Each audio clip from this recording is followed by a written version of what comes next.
तर good news आहे.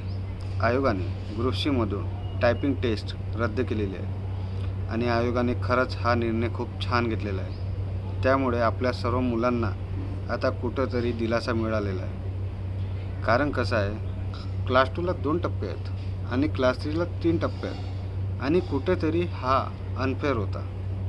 पण आता ग्रुप सीला 2च टप्पे राहतील, प्री आणि मेन्स. आधी कसं व्हायचं, ग्रुप सीला 3 टप्पे असल्यामुळे ही प्रोसेस खूप लेंदी होत होती. फायनल रिझल्ट यायला 1.5 ते 2 वर्ष लागत होते. तर आता तसं होणार नाही. आता प्री झाली की मेन्स होणार आणि मेन्स झाली की 3 ते 4 महिन्यामध्ये आपल्याला रिझल्ट मिळणार. तर हा निर्णय कोणाला लागू आहे, तर आपण जे 2025 ग्रुप सी मेन देत आहोत, तर आपल्याला हा निर्णय लागू आहे. आता आपल्याला टायपिंग टेस्ट देण्याची गरज नाही, तर आपल्याला याच वर्षी फायनल रिझल्ट मिळून जाईल. तर ही खूप चांगली गोष्ट आहे. तर काही मुलांना डाऊट्स आहेत की टायपिंग टेस्ट कॅन्सल झाली, पण आता टायपिंग सर्टिफिकेट लागेल का? तर बघा, ग्रुप सीचा क्रायटेरियाच आहे की टायपिंग सर्टिफिकेट लागतो.